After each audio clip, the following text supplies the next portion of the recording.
Hola, ¿qué tal? Hoy es lunes 24 de abril del 2023 y estamos en la sexta clase de salud mental de la Escuela Superior de Medicina, dependiente de la Universidad Nacional de Mar del Plata.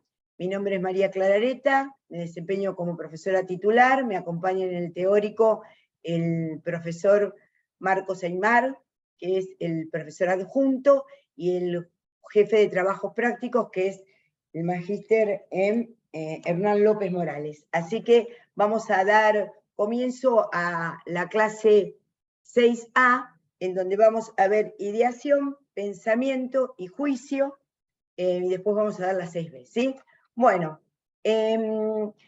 con respecto a la ideación voy a seguir un poquito a Beta, ¿no?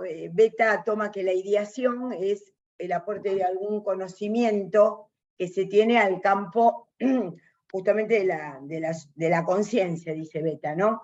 En esto vamos a diferenciar lo psiquiátrico de lo psicoanalítico y vamos a decir que las ideas que vamos a trabajar, y quiero que esto lo vayan viendo, son tanto ideas para el psicoanálisis conscientes como inconscientes. Para la psiquiatría solamente va a haber ideas conscientes, pero justamente el descubrimiento de Freud y luego perseguido por Lacan es que justamente el inconsciente está estructurado como un lenguaje, como ya hemos visto, para Lacan, y que justamente Freud desde siempre ha sostenido que el inconsciente es ideacional.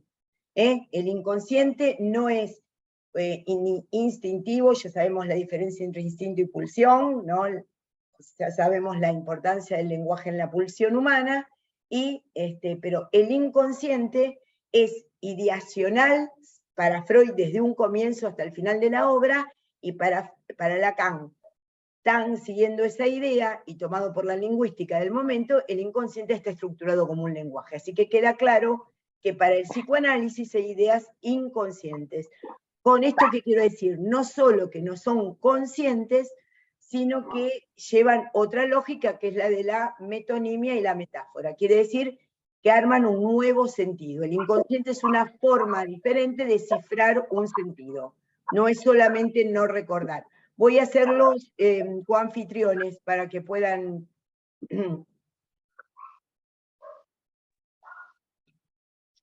regular los sonidos.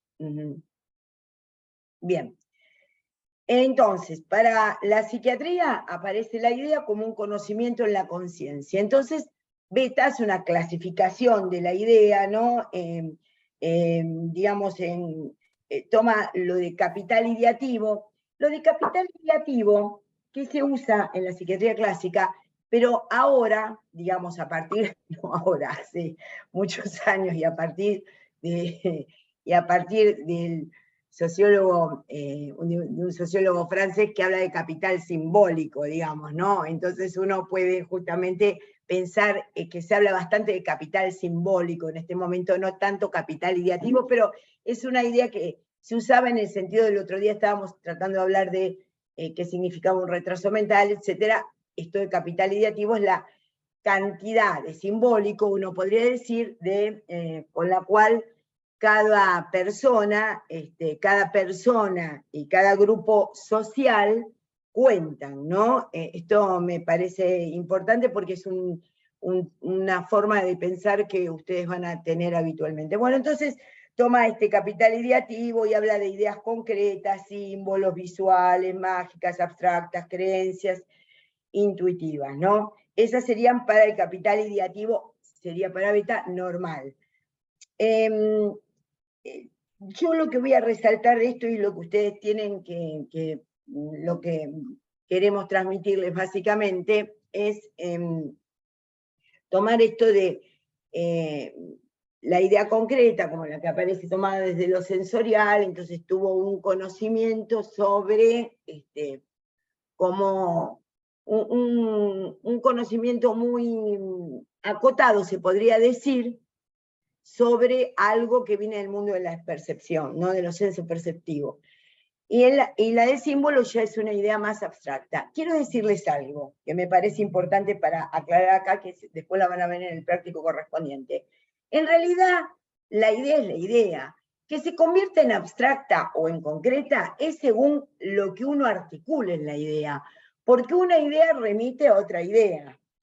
Cuanto a más ideas remita y con más argumentación uno pueda conectar las ideas, ¿no?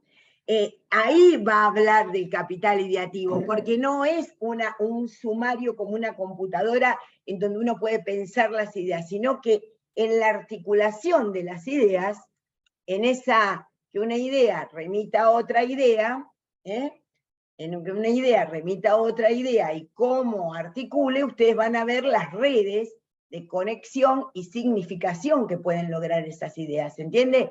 Entonces ustedes pueden justamente tener ideas aisladas, una persona puede tener ideas aisladas, pero que no puede articular y de las cuales no puede sacar una conclusión en su conjugación o en su oposición. O hay gente que no puede, por ejemplo, hay personas que no pueden tener dos ideas en conflicto y prefieren tener una idea, entonces uno puede decir hay gente que prefiere tener una sola idea falsa, pero no estar en conflicto y no tener una variación de significaciones que pueden entrar en conflicto y que de alguna manera hacen al capital ideativo. Entonces el capital ideativo no es el número únicamente de elementos de la memoria que uno tenga. Esto es muy interesante porque justamente la inteligencia artificial ha logrado hacer esto, digamos, armar sentidos por fuera del sujeto. Entonces, ustedes pueden ver la inteligencia artificial, digamos, podemos retomarla brevemente acá y entender que el capital ideativo es capital ideativo en cuanto a interacción de esas ideas. ¿Me expliqué? Sí. Claro, entonces uno puede decir, qué bárbaro esta persona que pudo articular tal cosa con la otra, qué bárbaro que pudo tomar tal nivel de metáfora, pero ahí ven como de la misma manera que lo hace la inteligencia artificial. El tema es que, bueno, habría que ver qué es todavía de lo humano o de lo subjetivo que requiere la inteligencia artificial, pero digamos, la inteligencia artificial, cuanto más elaborada es, más trata de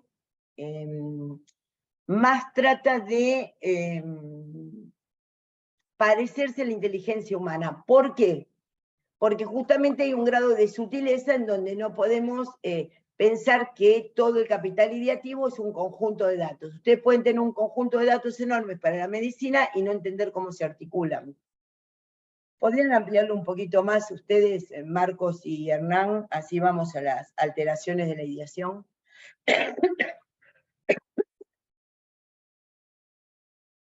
¿Quisieran ampliarlo ustedes, Marcos y Hernán, para esto que estoy diciendo, que me parece, bueno, como una introducción a lo que estamos hablando? A mí me parece que está bien, no sé, Bueno, no sé, Hernán, si querés decir algo más, pero yo creo que quedó claro. No, quedó muy claro. Hoy, comentario nada más. En la semana pasada hablamos, o la anterior, sobre los síndromes demenciales, ¿no? A la luz de las demencias, hoy se habla muchísimo del capital simbólico, ¿no? De la capacidad, ¿no? Los recursos que habitualmente se denominan, ¿no? Como digamos, ese acopio de conocimientos y de simbólico está siendo muy investigado porque suele ser un indicador importante digamos, de disminución de la progresión, ¿no? Digamos, si bien las enfermedades son progresivas, ese ritmo de aceleramiento disminuye en pacientes que tienen un gran acopio de simbólico, ¿no? Una gran cantidad de recursos de ideatorios y demás. Así que simplemente un comentario que era algo que veníamos hablando hace un par de semanas. me parece, el autor del semantema capital simbólico es Bourdieu, ¿no? Ujú. Y es un semantema, un concepto que la verdad tiene muchísima vigencia hoy en día. El otro día cuando hablaba con algunos estudiantes que habían terminado el parcial y estábamos charlando, me decían, claro, que no entendían los síndromes. Sí, sí, claro, no entienden los síndromes porque nosotros les tuvimos que ir dando signos y síntomas en psicosemiología en la primera parte del cuatrimestre, y ahora vamos a ir a articularlos, ¿no? En los síndromes y cuadros nosográficos. Se dan cuenta como ahí uno puede decir, bueno, de todas maneras, siempre, les vuelvo a decir que ustedes estudien siempre, y también medicina, y fundamentalmente medicina, que es lo que están estudiando, tienen que tener varias vías de ingreso. No pueden estar acopiando una información y después todo se va a ir resolviendo de una manera fisiológica y normal, sino que en la medida en que ustedes van aprendiendo signos y síntomas y las funciones normales, la patología de las funciones psíquicas, van a ir apareciendo nombres de síndromes, pero es la manera de aprender que tiene uno. A ver, ahí está, hay una pregunta de Patricia de Sánchez que había intervenido antes. No, el capital simbólico es el conjunto. Sí, respóndelo, sí. No, la iba a leer, pensé que no, que querías que la leyéramos. Dice, ¿el capital simbólico sería la capacidad de poner en contexto las situaciones? Bueno, justo el capital simbólico, vuelvo a decir, es un concepto del sociólogo Bourdieu, y que tiene en cuenta, digamos, los datos que uno tiene, pero también las articulaciones que uno logra con las conclusiones y con las significaciones que uno logra con esos datos que tiene. La pregunta, ¿cuál era, Hernán, en particular, de lo que dijo? Porque estaba... Sí, sería la capacidad de poner en contexto las situaciones. Sí, no solo en tampoco. contexto, porque no se trata solamente de contextualizar, se trata de articular, lograr. Si ustedes ahora estamos viendo semiología psiquiátrica, semiología dentro de la psiquiatría, y ustedes después ven en medicina general, en clínica, semiología de cada aparato, ustedes van a poner en articulación eso, pero sería... el capital simbólico serían los conjuntos de saberes que un sujeto tiene, un conjunto de saberes que el sujeto y un conjunto de clase tiene sobre determinadas cosas, digamos, ¿no? Es un conjunto de saberes, no solo la articulación. Subrayé la articulación porque digo, no es un sumario de definición de computadora, porque también una persona puede aprender una hoja del diccionario todos los días, un breviario, y tratar de repetir las definiciones y no poder llegar a ninguna conclusión. Ahora lo vamos a ver en pensamiento. Perdón que te interrumpí. No, Iñaki. Iñaki, sí. O sea, podríamos decir que medio que capital ideativo y capital simbólico son como análogos entre la psiquiatría y la sociología. Sí.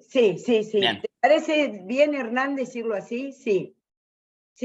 Sí, Bourdieu lo trata más en relación a más aspectos de su teoría y demás, pero se puede aplicar perfectamente porque es ese acopio de conocimientos, capacidad de articulación.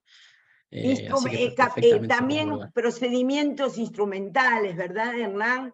Digamos, tiene que ver con las ideas abstractas, símbolos, y Bourdieu, también saber cómo se opera, ¿se entiende? Ese sería el capital simbólico. Obviamente que no es lo mismo el capital simbólico.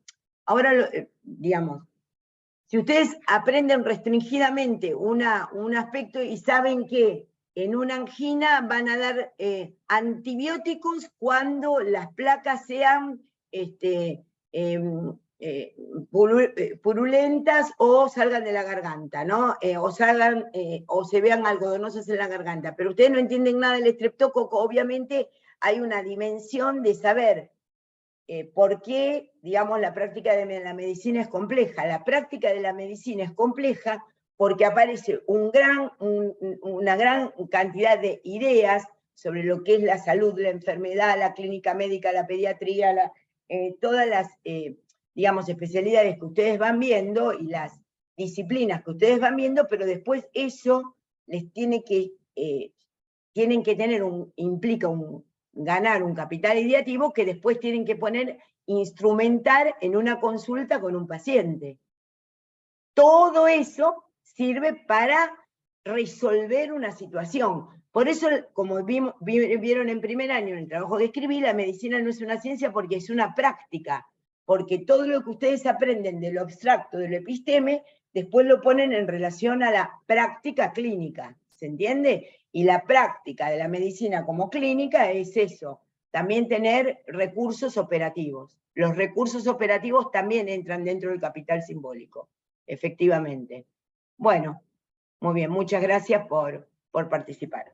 Bueno, y lo que otra cosa que quería plantearles es que hay en la ideación beta, recalco una cosa que pondría idea-creencia, que es justamente que yo lo tomaría porque creo que es importante, ¿no? Que dice, es la confianza que se dispensa a ciertos conocimientos que no han sido criticados, ¿no? Por ejemplo, uno tomaría la dimensión de la idea-creencia con respecto a la religión, con respecto, hay muchas prácticas esotéricas, bueno, que por lo menos en la cátedra, tanto el doctor Aymar como el licenciado López Morales y los docentes pensamos como prácticas un poco esotéricas, que no tienen un discurso ni una comprobación de alguna manera seria, no digo científica porque bueno, ya sería más, pero una comprobación en donde hay ideas y creencias. Entonces, estas ideas, creencias tienen que ver con,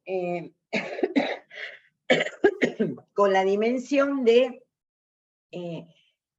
para diferenciarlas después de lo que van a ser ideas delirantes. Pero la idea creencia creo que es muy importante, creo. Se diferenciaría, digamos, de una convicción que tienen los sujetos con respecto a ciertas, les vuelvo a decir, a estos conocimientos no del todo comprobables, pero que en general los comparten con otros. Las ideas, creencias, esto es importante, en general son compartidos por otros. Digo, para diferenciar algunas otras cosas que vamos a ver después. Y después toma la psicopatología, ¿no? De las ideas beta, ¿no? Entonces habla de una idea, digamos, diferenciándolo de una ideación normal, toma alteraciones cualitativas como las retardadas y aceleradas, entonces es, digamos, bueno, lo que después vamos a ver en pensamiento, aceleración y retardo del pensamiento. Ideas que más lentamente se van produciendo, ideas que,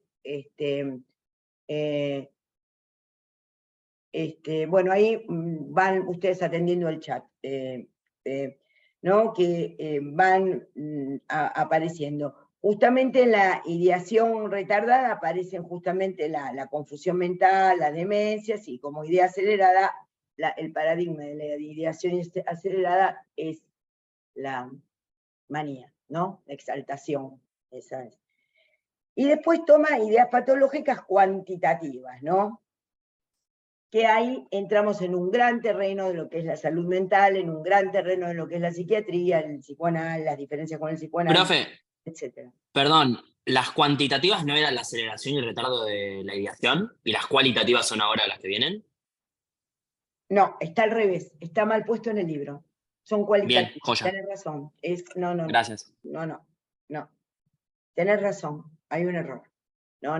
La cuantitativa es en relación a tantas ideas por minuto, que no tengo ni idea cuál es la relación de cuántas ideas por minuto, porque imagínate vos en 1950 cómo podías medir esto, eso deben tener que ver con test cognitivos y cuántas ideas le aparecen a uno en otro momento, no. Ahora vamos a las cualitativas. Muy bien, Iñaki, que te diste cuenta de eso. También hay en beta una página invertida, que hay un error, pero esas son las... muy bien, muchas gracias. Pero, profe, o sea, con esto que estás diciendo, digamos, entonces no serían todas cualitativas, porque después arranca a hablar de ideas delirantes y demás, esas no serían cuantitativas tampoco. Sí, pero ¿sabés qué toma? Toma el número de ideas, entonces uno puede decir, lo vamos a articular con pensamiento. Ideación retardada, ideación acelerada.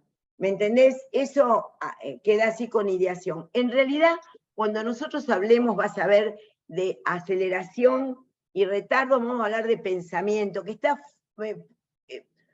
articulado totalmente a esto de ideación. Ahora lo que vamos a ver son las ideas patológicas, lo que él llama patológicas, cómo aparecen en su presencia. Vieron que él dice bueno, vamos a tomar, dice, formadas por el mismo capital de las ideas normales, por una sobrecarga emocional que produce, bueno, que produce estas ideas. Quiero decir algo, claro, por sobrecarga, a lo mejor las toman por cuantitativas, no. Las ideas vamos a verlas, sí, no les, sí. Alguien quería hablar. ¿No? ¿Qué es ya es diferente, ya planteamos la dificultad de plantear lo normal y lo patológico desde antes, ¿no? Desde clases anteriores. Entonces uno podría decir, ¿qué es lo normal y patológico respecto a la ideación? ¿No? Uno podría decir que hay algo que tiene que ver con la argumentación que uno da con respecto a una idea, ¿no? Con respecto a un conocimiento que uno tiene, cómo se posiciona epistemológicamente y se da las razones y explicaciones de su práctica. Siempre, pues, digamos, es importante dar razones, explicaciones y problemas de la práctica. Eso cuando alguien conoce un qué hacer, alguien sabe cómo hacer el savoir-faire, es porque da explicaciones y razones de su práctica. Y eso sería una idea normal, digamos, que puede articularse. Uno podría decir que tiene cierto vigor, pero no tiene un vigor que no permite ingresar nuevas ideas. Casi les diría que es la noción de lo que es lo normal en cuanto a la ideación, que uno esté lo suficientemente tranquilo como para mantener la idea y lo suficientemente flexible como para que otra idea ingrese a ese grupo, a ese capital ideativo, y uno puede ir aprendiendo. Porque si ustedes tuvieran un capital ideativo y lo cerraran, no podrían estar estudiando medicina ni después de 40 años seguir estudiando la noche para ver cómo se aprende. Entonces, la idea normal es aquella que permanece, se articula con otras ideas, puede generar nuevas significaciones y también es lo suficientemente permeable como para ser de alguna manera cambiada por otra que resulte nueva, que resulte más coherente con el resto del conjunto, ¿se entiende? Esto me parece interesante porque es muy difícil decir que es una idea normal, ¿me entienden? Entonces, esta definición puede servir, es lo suficientemente estable como para permanecer y lo suficientemente permeable, ¿no?, para ser cambiada. Eso es una idea normal. La idea normal es eso, lo que permanece y puede ser cambiado. Eso no está en meta, pero se los vamos a tomar, quedó claro, ¿no?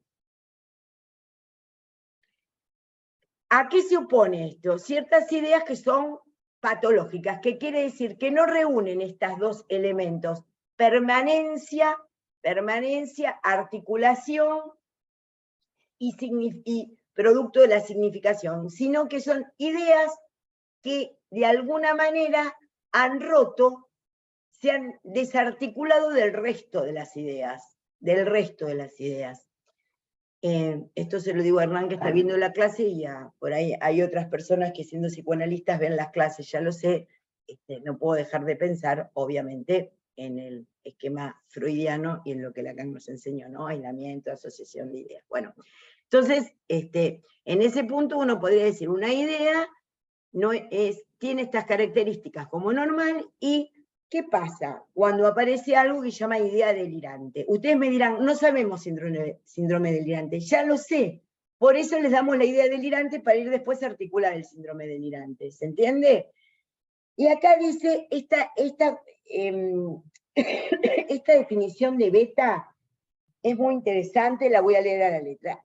¿Qué es la idea delirante? Es un error patológico elaborado por un juicio perturbado. Ustedes me dirán, no sabemos juicio, siempre falta algo para seguir aprendiendo, pero por eso les digo, una idea es lo suficientemente estable como para permanecer, lo suficientemente permeable para cambiar, y también lo suficientemente abierta para incluir otras cosas que uno no va entendiendo y que las va de alguna manera articulando. Entonces, idea delirante es un error patológico elaborado por un juicio perturbado, es irreductible, condiciona la conducta, es defendido por el enfermo convencido de su realidad. Bueno, esto que es una definición clásica, hiperclásica de lo que es la idea delirante, tiene, a nuestro entender, mucho de vigencia, y también vamos a verla desde otros puntos de vista. Pero esto de error patológico, lo del juicio perturbado, irreductible, altera la conducta y realidad, ¿no?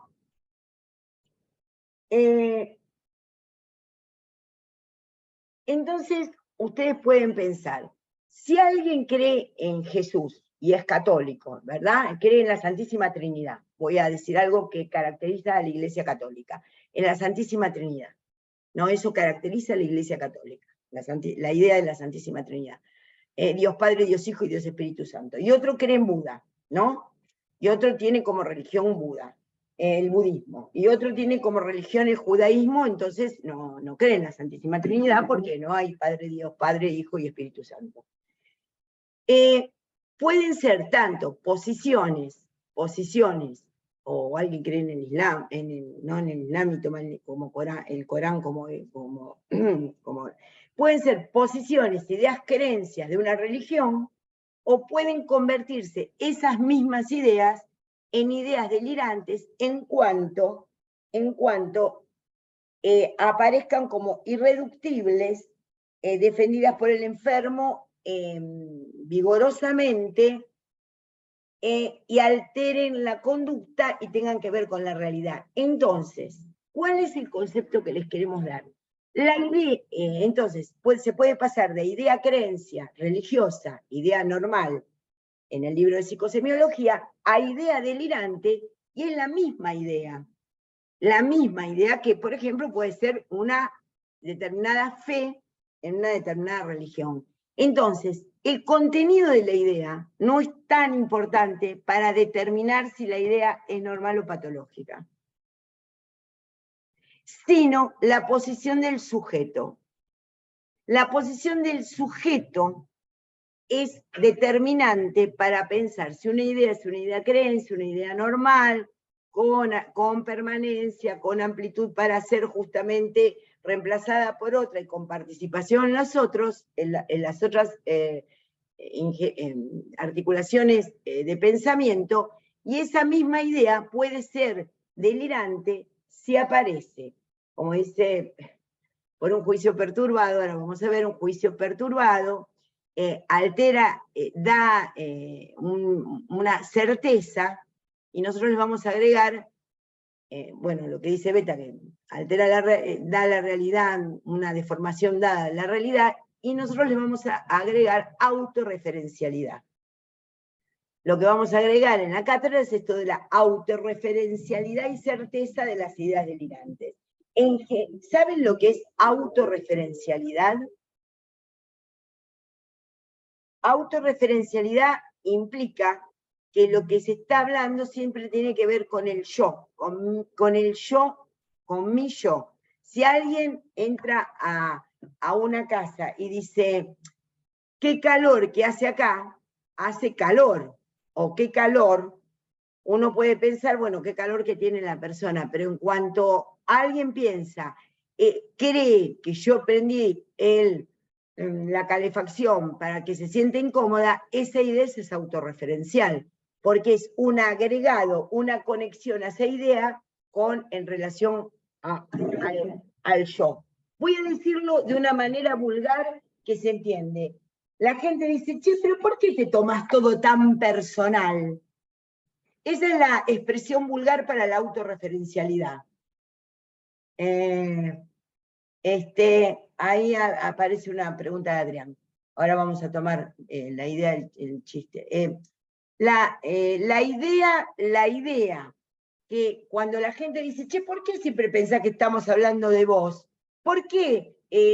Yo no lo dije, yo ni sabía que vos estabas en ese chat, o yo qué sé, y siempre está conectado, si el tema, el exacto término que corresponde es auto de yo referencia.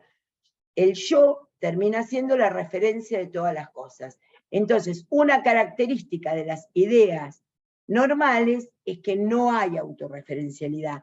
Y una característica de las ideas delirantes es que hay autorreferencialidad. Miren, cuanto más libres están las ideas del yo, ¿no? Libres del yo están las ideas, cuanto más libres del yo están las ideas, más capital simbólico se tiene y más inteligente es la persona.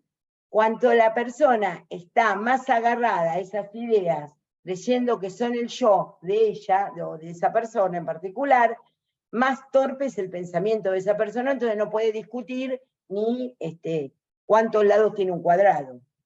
¿Me explico? Esto es para cuando ustedes lo van a ver en los ateneos clínicos, digamos, en donde se van a diferenciar, o cuando ustedes tengan que hablar con sus colegas o con los pacientes, que las ideas, uno cuando puede hablar con una persona y entenderse es porque ha roto ese profundo estado narcisista de autorreferencialidad que se tiene con el grupo ideacional. ¿Quieren decir algo, agregar algo, Marcos? Y, No, en realidad, por ahí creo que a la definición de beta, creo que también le agregaría, que me parece que tengo mucho ruido acá en mi casa, pero creo que no lo dijiste, que afecta, digamos, las ideas delirantes también alteran la afectividad, además de la conducta, ¿no? Muchas veces están, digamos, comprometidas los afectos, no solamente las conductas, que puede ser, ya sea el afecto de manera placentera o desplacentera, de acuerdo un poco al contenido ideatorio, ¿no? Mayoritariamente displacenteras. Pero bueno, hay algunas como la erotomaníaca y la mística, que y la son mística placenteras. claro, que generalmente son placenteras. Eso creo que como agregaría en relación a lo que estás diciendo. Muy bien. Hernán. Bueno. No, en línea con esto que dice Marcos, lo importante de analizar esto y sobre todo este comentario que hacías en torno a lo verosímil, ¿no? Que Todavía pueden ser estas todavía, ideas. claro, ahí todavía no Bien, entramos en eso, ¿no? bien, bien. A la clasificación, digamos, ¿no? Porque la verosimilitud y no inverosimilitud, que una idea delirante, bueno, plantealo ya y lo tomamos. Plantealo ya, Hernán, y lo tomamos. Dale. No, simplemente comentar esto, ¿no? De que hay un concepto que trabaja Miller, que vos, María Clara, a veces lo comentás también, que tiene que ver con las psicosis ordinarias, que ya las veremos oportunamente. Pero hacer un comentario, creo que lo habían comentado en alguno de los prácticos, Sí, ¿no? sí, a los Habían hecho teóricos algunas también, ya lo había consultas. dicho. Sí. Ujú. Sí, No, y las en los ideas. prácticos a veces hay consultas, ¿no? Ujú. Contaban una situación de una compañera de ustedes en el práctico que trabajaba en un bar y veían a una persona, un cliente que solía venir y que siempre pareciera tener, ¿no? Alucinaciones verbomotoras, ¿no? Los veían hablar solo, ¿no? Con las características habituales. Pero cuando se acercaban a cobrarle o a pedirle, sobre todo en ese trato cotidiano, decían que parecía una persona, ¿no? Normal, convencional, que parecía ser lógico, de tener, no sé, juicio y demás. Creo que es importante analizar esto porque si no caemos en la idea de que lo delirante siempre remite a lo bizarro, exacerbado, O ¿no? fantástico. Y lo fantástico, ¿no? Ujú. Exactamente. Entonces, de ideas patológicas vamos a tomar, como dice Beta, delirantes, obsesivas y sobrevaloradas y fijas, pero sobre todo la idea patológica principal es la delirante. El que dice, pues, ¿cómo se puede clasificar? Por su significado, ¿no? Y entonces él dice ahí, por su significado pueden ser inverosímiles o verosímiles, quiere decir creíbles o no. ¿Y con qué tiene que ver la credibilidad? Tiene que ver con el grupo social al que pertenecemos. Entonces, la verosimilitud de una idea es según también el estado epocal, porque hay algunas personas que uno ve por televisión que en otro momento hubiese detectado como francamente delirantes, y sin embargo hay una franja de población que ahora se ve muy seducido por ciertas ideas que eran inverosímiles hace años. Quiere decir que la verosimilitud, o que es creencia, ¿no? La credibilidad, vamos a decir así, y la lógica, credibilidad lógica, verosimilitud, ¿no? Vero viene de verdad, ¿no? la inverosimilitud de las ideas pueden ser, no depende de que sean creíbles o no, su capacidad de ser delirantes o no. Pueden ser inverosímiles o verosímiles. Las inverosímiles serán las de los delirios fantásticos, van a venir los marcianos, o los elefantes vuelan, etc.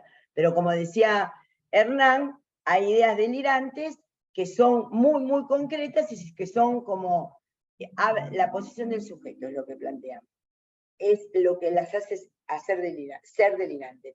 Y después, lo otro que decía Marcos, uno es por el significado, otro es por el humor, que es el estado de ánimo, y ahí plantearon las placenteras y displacenteras, ¿no? Otras son las ideas, entonces, después vamos a ir a delirio para entender bien el contenido de las ideas, pero básicamente vamos a ir de a poco yendo de esta manera. Entonces, esta es la idea patológica, la idea delirante, la idea patológica por antonomasia, ¿no? Esa es la idea delirante. Después él define lo que es una idea obsesiva, que dice que es una idea errónea, pero error reconocido por el sujeto. Ahí aparece la ego-distonía. Tengo la idea de que dejé el gas abierto, dice la gente, pero yo sé que está mal, yo lo sé que lo cerré, pero tengo que ir a corroborarlo. La idea delirante es autorreferencial, certera, ¿se entiende? Y no hay ego-sintonía porque el paciente es certera con respecto al total convencimiento, ¿no? Certeza se llama eso, que tiene. En cambio, la idea obsesiva, el paciente, la persona que tiene una idea obsesiva, sabe que tiene una significación que no es la que está planteando y le reconoce cierto sentido absurdo a esta idea, quiere sacársela de encima y no puede. Ahí aparece lo que hemos planteado en otros teóricos como ego-distonía. Hay un conflicto entre el yo. Recuerden, como concepto general, que cuando hay conflicto y el yo se las banca, estamos dentro de la franja de la normalidad, y cuando hay ideas monolíticas, sensopercepciones con grandes significaciones, unificación y todo lo demás, ahí estamos en el campo de la gravedad casi de la psicosis. ¿Se entienden, no? Como aparece casi opuesto a lo que es el sentido común. Si hay conflicto, oposición, contrariedad, estamos mejor en el nivel de la normalidad. Si aparecen ideas monolíticas, únicas, no. Hay, digamos, toma beta, ¿no? Que ha leído también a Freud y todo demás, que toma el núcleo instintivo afectivo, dice él, nosotros lo tomamos como pulsional, que sería una idea monolítica. Monolítica es que es de una sola pieza, ¿me entendés? Que de alguna manera no hay conflicto, no hay partes en oposición. Cuando la persona es sana, cuando la persona es mentalmente activa y está sana, digamos, menos loca, y puede tolerar el conflicto. Lo monolítico es lo único, es el pensamiento único y no tolera un nivel de oposición. Eso es una idea monolítica, ¿se entiende? En la idea obsesiva, la vamos a tomar acá, bien, gracias. La idea obsesiva es lo que les planteé, y Beta mezcla un poquito la idea fóbica con la idea obsesiva. Eso lo vamos a ver más en neurosis, cuando veamos el campo de la neurosis, fobia y obsesión. Pero la idea fóbica es digamos, lo que aparece es el temor, ¿no? El temor y la angustia asociados a un objeto, en la idea fóbica, y en la idea obsesiva es la insistencia de esa idea de una manera reiterada, pero no únicamente asociada a un objeto. Cuando una idea se asocia a un objeto y está acompañado por angustia y miedo, la llamamos una idea fóbica. Cuando la idea, en la estructura de la ideación, aparece repetida en varios aspectos de la vida, es una ideación obsesiva que reitera, digamos, que reitera la misma estructura, pero conectada con varias situaciones. Por ejemplo, la idea de apagué o no el gas también puede estar conectada a la idea de me quedo con mi mujer o mi amante, o siempre estar en el o de la neurosis obsesiva, tal cosa o la otra. Ven cómo lo que se repite es la estructura, tal cosa o la otra, tal cosa o la otra, ¿no? Y se va repitiendo con una insistencia importante la idea obsesiva. En cambio, la idea fóbica, dice Freud que es una estación intermedia, la idea fóbica, entre la neurosis obsesiva y la histeria. La idea fóbica es una idea en donde está asociada en general a un objeto o a un conjunto de objetos. Miedo, y ahí marcan un montón de, digamos, de prefijos con la palabra al final fobia, que bueno, que les habla de las fobias, pero esas son ideas fóbicas e ideas obsesivas. Vamos a nombrarles los nombres de dos ideas fóbicas, que son de muy de actualidad. Una es claustrofobia, claustro de adentro, y otro agorafobia. Ágora, no al revés, no, agorafobia, que es, ágora era la plaza en griego, y es miedo a los espacios abiertos. Esas dos ideas, claustrofobia y agorafobia, son dos ideas fóbicas que tienen muchísima prevalencia en la clínica cotidiana. ¿Se entendió la diferencia entre la idea fóbica y la idea obsesiva? Es difícil, no es fácil. No es tampoco para mí fácil dar la definición, porque ¿para qué les doy el teórico? Porque esto no está en ningún manual, por eso les doy el teórico para que lo sepan, digamos, ¿se entiende? A ver, dale, Iñaki estaba hablando. Sí, era yo. Porque beta en realidad es como que a la fóbica la incluye dentro de la obsesiva. Nosotros las consideramos como dos distintas. Entonces... Exactamente, las consideramos bien, a la luz del psicoanálisis, de lo que le estoy entendiendo, porque si no, no van a entender la diferencia después en la neurosis de lo que es una fobia y de lo que es una neurosis obsesiva. Son dos ideas, ¿se parecen?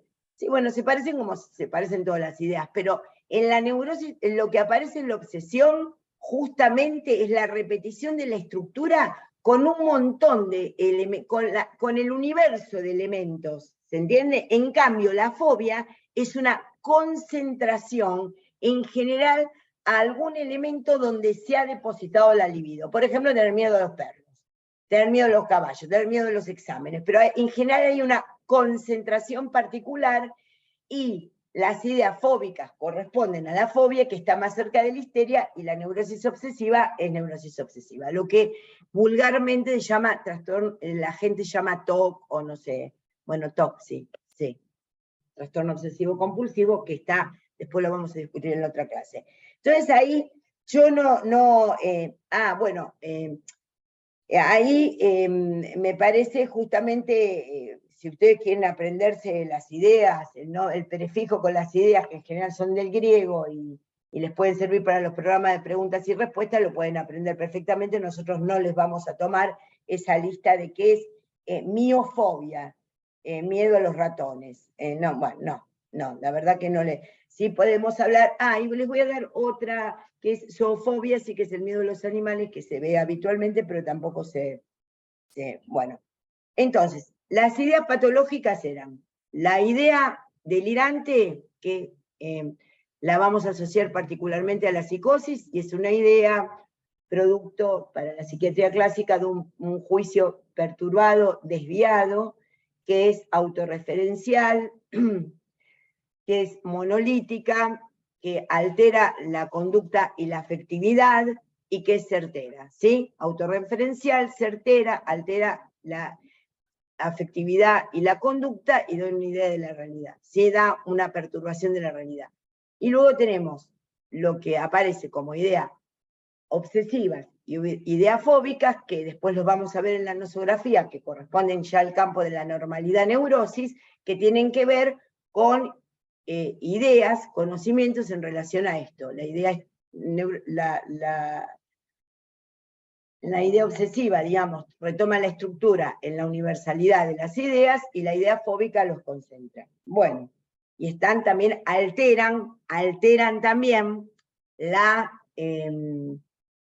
conducta, porque los fóbicos cruzan de calle cuando ven alteran la conducta, pero la diferencia central es que hay egodistonía. Los pacientes que tienen ideas fóbicas y obsesivas tienen una crítica con respecto a esas ideas. La idea delirante no tiene crítica, por eso es autorreferencial. Bueno, y después aparecen las ideas sobrevaloradas para beta y las ideas fijas, ¿no? Yo con que sepan la diferencia entre idea delirante, fóbica y obsesiva, ¿no? La idea sobrevalorada se origina en sentimientos impersonales, bueno, es en ese punto sí bastante cuantitativas, uno puede decir, bueno, tiene una idea sobrevalorada, pero, y después la idea fija es una idea que persiste en la conciencia, ¿no? Como algo parásito, pero no tiene, lo vamos a ver en algunos casos, ¿no? En particular de algunas patologías, la idea fija, pero tampoco la usamos mucho, ¿sí? Vamos a pasar a pensamiento, ¿no? Bueno, en el pensamiento una parte lo habíamos visto, qué era lo deductivo, qué era lo inductivo, qué era lo analógico, y lo que, digamos, lo que toma de pensamiento beta es justamente el pensamiento, sería el metabolismo, ya que usted está en medicina, de las ideas. El metabolismo de las ideas es el pensamiento. Entonces, si ustedes toman determinadas ideas como conocimientos individuales, ¿no? Y una idea remite a otra idea, todo ese metabolismo de las ideas tiene que ver con el pensamiento.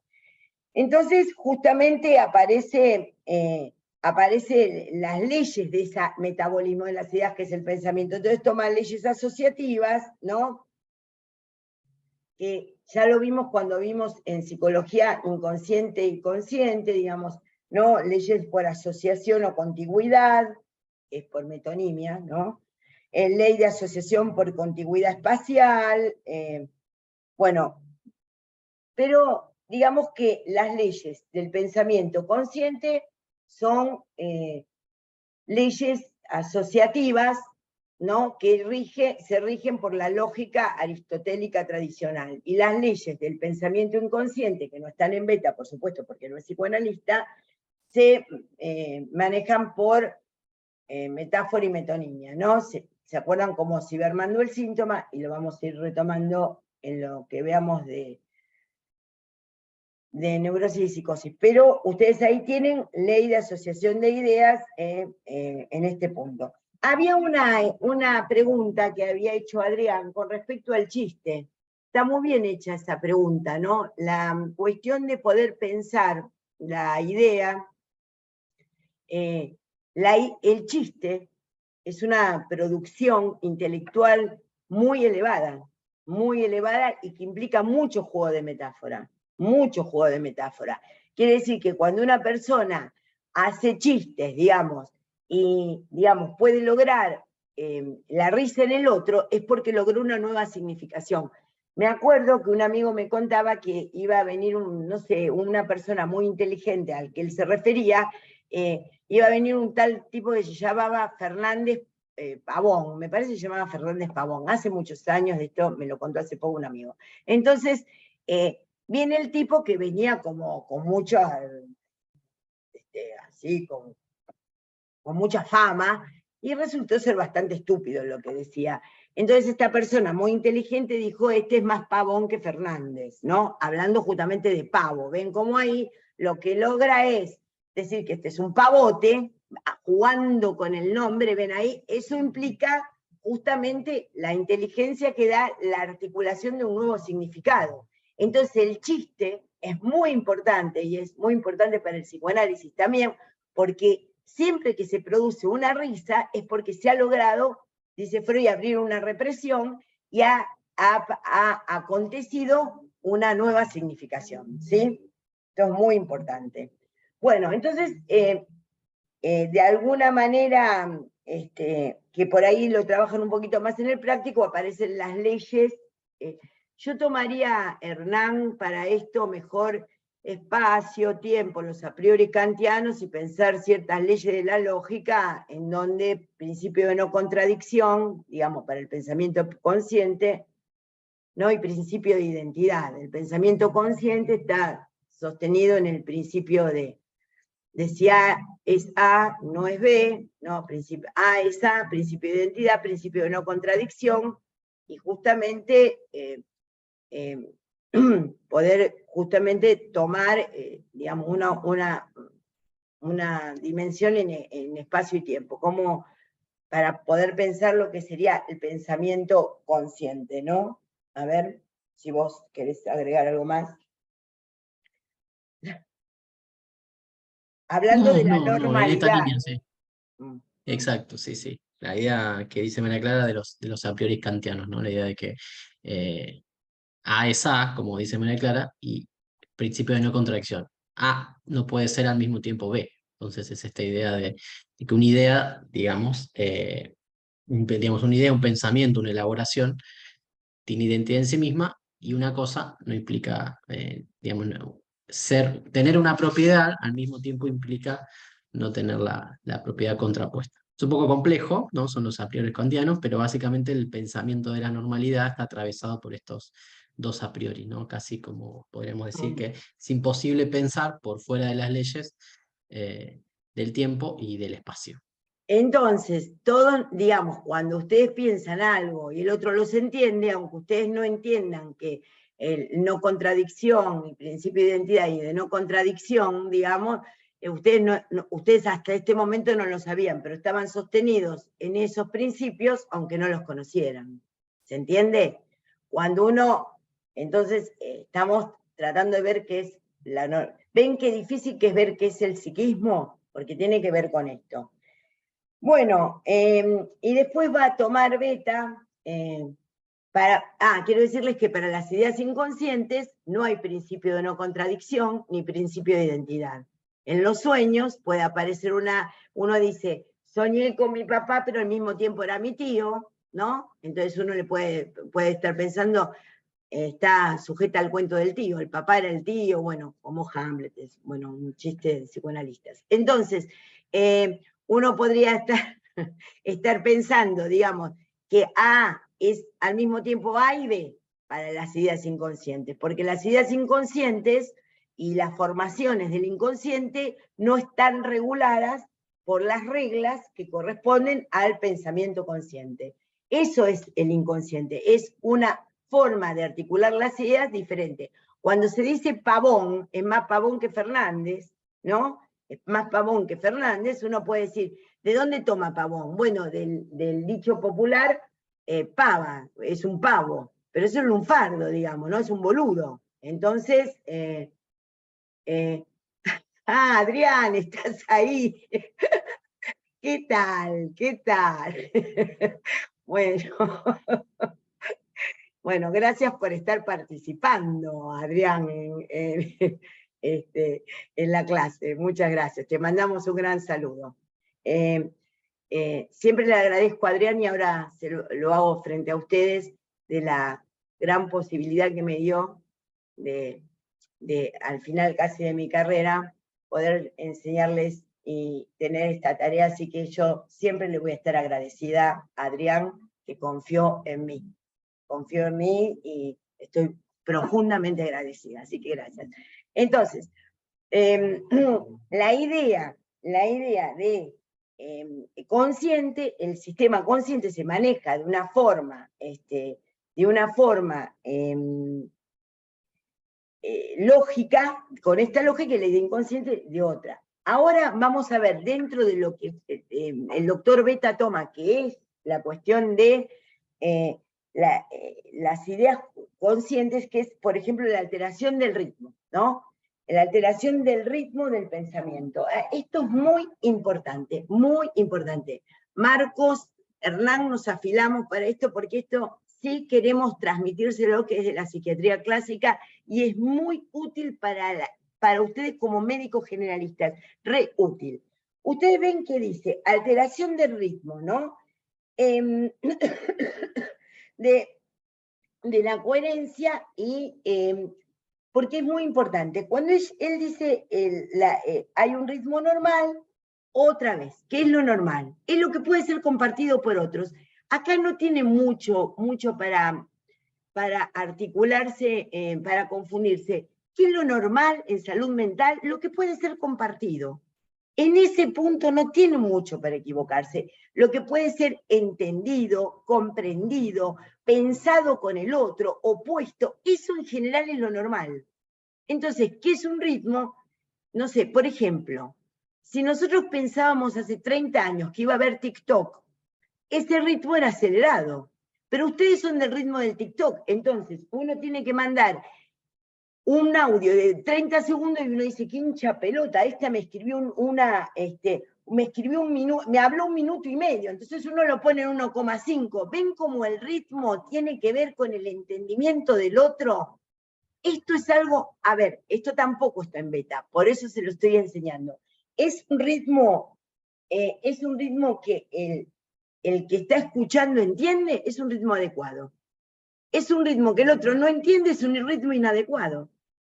Si yo me pongo, hola, ¿qué tal? ¿Cómo les va? Yo qué sé, se aburren antes de lo que se aburrirían normalmente, ¿no? Entonces, eso, la adecuación que la da, la normalidad, que el otro pueda mandar algún signo de comprensión, de entendimiento, ¿sí? Entonces, eso sería el ritmo normal. Entonces, él toma después el ritmo acelerado, también podemos decir, ¿qué es todo lo acelerado? Taquipsis, ¿no? Digamos, el tiempo psíquico, ideas rápidas, fugaces. Otra vez el ejemplo paradigmático es la manía, y el ritmo lento, retardado, es lo que ustedes pueden ver en los síndromes confusionales, por ejemplo, un ritmo acelerado del pensamiento, ustedes lo van a ver particularmente en qué se les ocurre, chicas y chicos.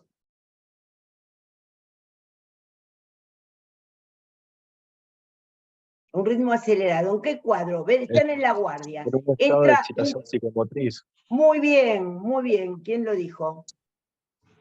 Iván, yo. Iván, muy bien, Iván.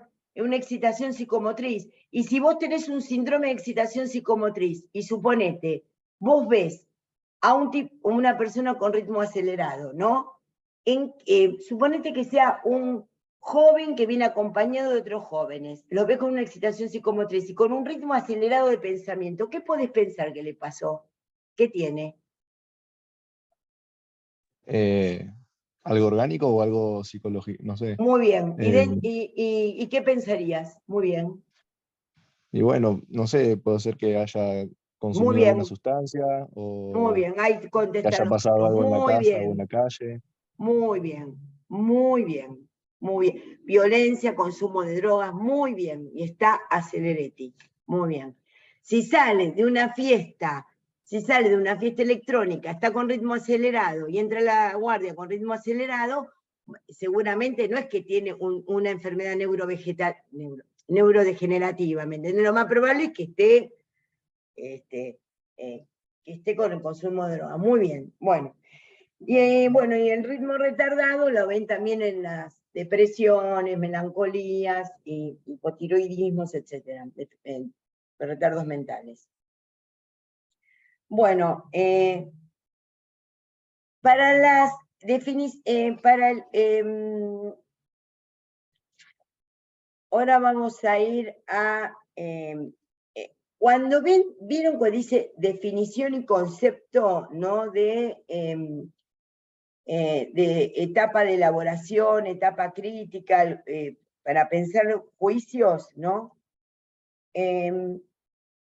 Porque el juicio está totalmente asociado a la ideación y al pensamiento. Entonces, lo que tienen que pensar es esto.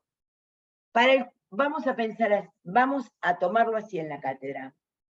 Instante de ver, tiempo de comprender, momento de concluir. Entonces, el instante de ver tiene que ver, justamente se articula con todas las regulaciones, digamos. Uno puede pensar, ver, escuchar, mirar, no sé, percibir, ¿no? Sería ese momento de ver, de leer, casi se diría del escaneo, ¿sí? De lo que hoy llamaríamos escaneo.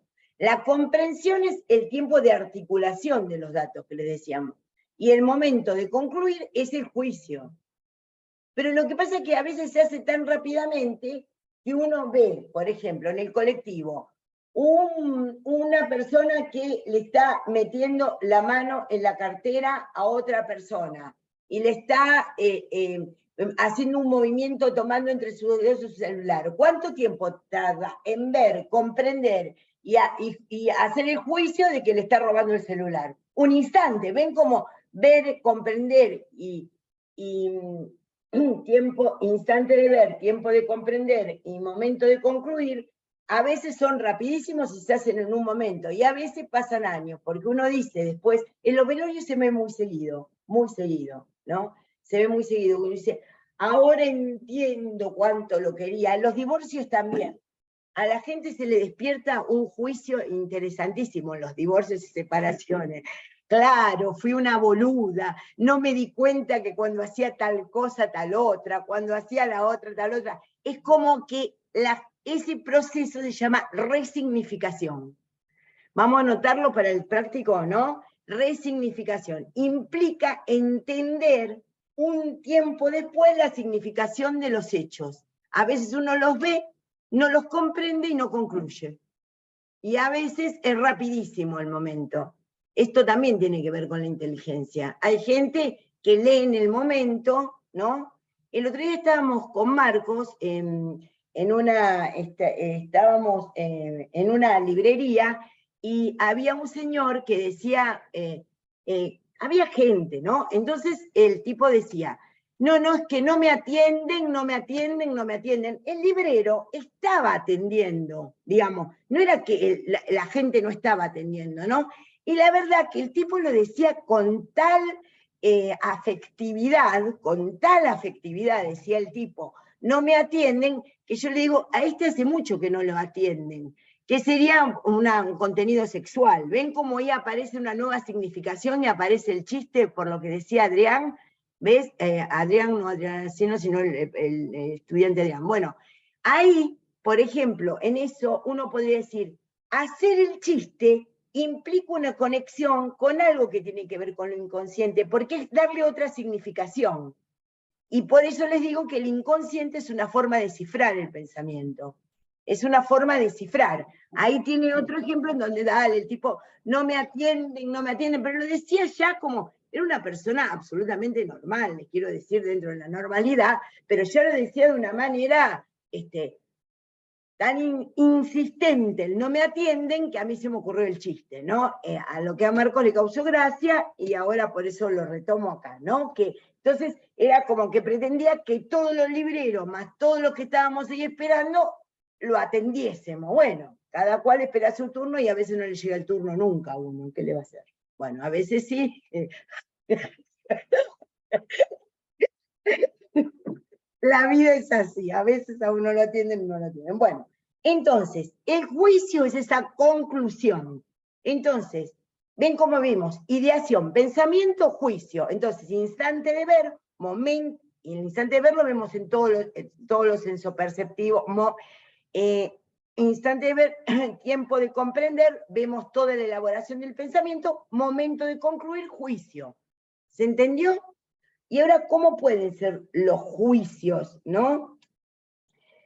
Bueno, el juicio, lo podrías plantear, Marcos, que estoy cansada, así voy tomando fuerza para la otra clase. Sí, cómo no, cómo no. Insuficiente, con Marcos Sí. y Hernán se lo dan. Sí, bueno, el juicio, bueno, podría ser conservado cuando decimos que está normal, ¿no? Y después tenemos el juicio, tomamos el que decía recién María Clara, el insuficiente, que es en lo que veníamos viendo en los casos de las personas que tienen una debilidad mental. En el caso de que haya una debilidad mental, el juicio en ese caso se considera insuficiente. Después tenemos el juicio desviado, que el juicio desviado aparece en los pacientes que tienen un cuadro psicótico. Por ejemplo, en lo que veíamos en esta clase como pacientes con una persona con una idea delirante, en ese caso decimos que el juicio está desviado. podría estar desviado también un paciente que tenga alucinaciones, por ejemplo, alteraciones sensoperceptivas de tipo alucinatorios. En ese caso, un paciente con un brote psicótico, que ya vamos a ver cuando veamos esquizofrenia, tiene el juicio desviado. Después tenemos el juicio debilitado, que aparece en los... Ahí se frizó. El juicio está hablando del debilitado, ahí está, ahora volviste, se había frizado, Marquito. El juicio debilitado, que es cuando la persona tenía el juicio conservado. Voy a apagar el video porque me parece que tengo poca señal. Tenía el juicio conservado y en algún momento ese juicio empieza a decaer, ¿no? A descender, y ahí, por una cuestión degenerativa, como recién decía, o no degenerativa, por una demencia básicamente, y ese juicio, estando conservado, se debilita. Ese es el Llegó debilitado. a una normalidad el juicio, entonces uno podría decir, esa conclusión que implica el juicio, ¿no? Que también la conclusión, porque quiero decir algo, Marcos, que antes no lo dije, instante de ver, ¿no? Tiempo de comprender, momento de concluir. Eso tiene también tienen 1, 2 y 3, pero del 3 también se pasa 1, porque la conclusión después nos lleva a ver de una manera particular lo que vemos. Por eso los profesores en otras materias lo que les enseñan es que lo que no saben no lo encuentran en medicina. Porque, bueno, ¿se entiende? La conclusión, el juicio puede estar, digamos, está condicionado por el instante de ver y el momento de comprender. Y ese juicio lleva a ver de otra forma lo que antes uno no hubiese visto. ¿Se entiende lo que digo? Vamos a dar un ejemplo. Si yo aprendí lo que es una conducta en un paciente, en un consultante que se está drogando, yo ya voy a ir a ver si tiene una alteración del ritmo de pensamiento. Si yo no lo aprendí antes, no me doy cuenta cómo tengo que poner aceleración del ritmo de pensamiento. Quiere decir que lo que yo aprendí me produce un juicio que después toma la forma de ver. Digamos, uno nunca ve de una manera ingenua, sino ve a partir de todo el capital ideativo. Sí. Entonces, perdóname, pero no lo había dicho esto de cómo tiene esa resignificación de 3 en 12 y 1. Bueno, y faltaba desviado, ¿no? Sí, no, el desviado ya ya lo lo dije. dijiste, sí. No, el que faltaba es el suspendido, falta, que es el paciente que está en coma, básicamente, ¿no? Ese paciente que el juicio suspendido, y después, cuando sale de ese estado, bueno, recuperaría el juicio al estado que tenía previamente, ¿no? Pero sería la última alteración que nos quedaba. Bueno, creo que... Profe. Sí. Consulta, porque en todo esto que hablamos recién, en esto del instante de ver, de comprender y de concluir, quedamos entonces como que el juicio es únicamente la instancia final en la que uno concluye con las ideas. Claro. Pero Beta, en el libro, hablaba de que el juicio tenía la etapa de elaboración y de crítica. Que la elaboración era como las primeras dos y la crítica la última. Nosotros nos quedamos con que es únicamente la conclusión. Sí, son formas de ver. Justamente, viste, cuando te hablé de ideación, te dije, son posiciones con respecto a lo que uno también ha aprendido. Yo les transmito, y también Marcos y Hernán, les transmitimos lo que hemos ido aprendiendo en la clínica durante tantos años, ¿entiende? Entonces, por ahí se los decimos de esta manera porque nos parece como más adecuado plantear en ver esto, un pensamiento. Ahora se habla mucho de pensamiento crítico, ¿no? Y ustedes siempre les dicen que tengan una lectura crítica. ¿Eso qué tendría que ver? Que sea sostenible, pero permeable. Si no es autocriticable, no anda bien el juicio, ¿sí? Bueno, falta cosas para ver, para entrar en la cosa nosográfica, que es el pensamiento, justamente el lógico ya lo vimos, ¿no? Porque el lógico ya lo vimos, él habla de pensamiento mágico primitivo, que sería la articulación y contundencia no tanto de la idea, sino porque, aparte ustedes son sujetos epocales otro tipo de ideación, ¿no? Lo que no es concreto y también es mágico también participa de la creatividad y no necesariamente es patológico. Bueno, pero todo tiene que ver con esa, como vos decías, Iñaki, de la crítica o de esa, digamos, que uno tiene por ahí una idea de qué lindo serían los globos, no sé, los globos a parlante, pero bueno, eso después puede aparecer un dibujito animado y se concreta, digamos, ¿no? Y es transmisible y hace lazo social. Todo lo que hace lazo social, ¿no? Lo que permite la transmisión, bueno, eso estaría dentro de, aunque sea mágico, también nos han enseñado con pensamiento mágico. Así que, bueno, y ya dijimos que era el pensamiento lógico, ya quedó definido. Y bueno, después aparece para el pensamiento alteraciones del curso, ¿no? Que es importante, aceleración del pensamiento, como les dijimos, retardo del pensamiento. La prolijidad del pensamiento que habla Beta se ve, tanto se puede ver en el campo de la normalidad neurosis, como la minuciosidad, ¿vieron? Del neurótico obsesivo que empieza a contar, no, primero te quiero decir tal cosa para que entiendas la otra, y se va 10 minutos en explicar cómo va a ser el procedimiento, en lugar de empezar a hablar lo que está diciendo, y también se puede ver a veces minuciosidad y prolijidad en el pensamiento en los epilépticos, que son muy particulares para describir cada situación. Después habla de la perseveración, esto sí lo vamos a ver en la psicosis, la perseveración del pensamiento, que es repetición periódica, ¿no?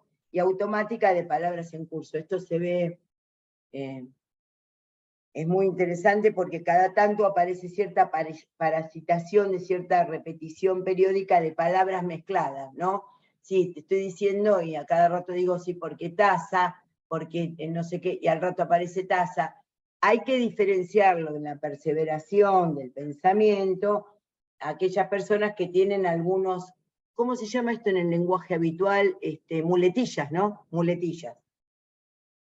La muletilla es lo que, si les tomáramos exámenes orales, aparecerían bueno, por ejemplo, y eso es algo que aparece por ahí más insistentemente en una persona, pero es dentro de la normalidad.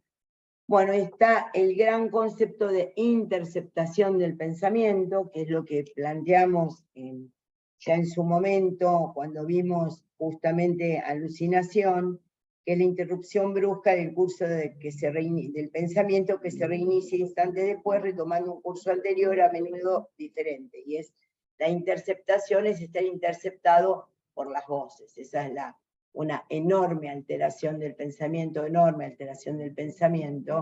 ¿no? Después habla de rigidez de pensamiento, y voy a tomar otra que voy a destacar, que es estereotipía del pensamiento, que son palabras, que es todo el lenguaje que está alterado en la psicosis, ¿no?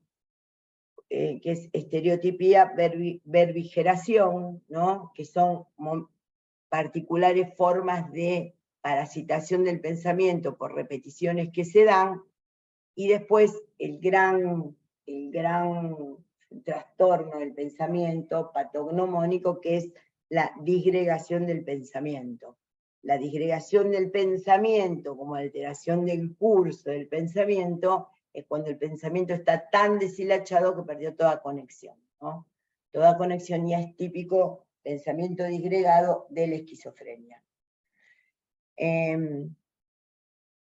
Después habla del trastornos en el contenido del pensamiento, que aparece un pensamiento incoherente, dice Beta, delirante, no me acuerdo cuál más. Bueno, el obsesivo, ¿no? Y bueno, y plantea esto que lo vamos a ir viendo mejor cuando veamos los síndromes correspondientes. Vamos a terminar ahora, tomamos unos minutos de descanso y les vamos a dar clasificación y nosografía en las 5B. Vimos lo que falta de disgregación, estereotipía, verbigeración, rigidez, perseveración, interceptación del pensamiento como alteraciones del curso, las vamos a ver bien en lo que es esquizofrenia. Y del contenido, digamos, incoherencia, delirante y obsesivo, también lo vamos a ver en neurosis y psicosis, en esquizofrenia y cuando veamos el campo de la neurosis. 5 minutitos descansamos y ya estoy con ustedes, y quédense, aguanten un poquito más, chicos, que lo que viene es también muy importante. Traten de soportar un poquitito, 5 minutos, y estamos con ustedes, ¿sí? Nos vemos en 5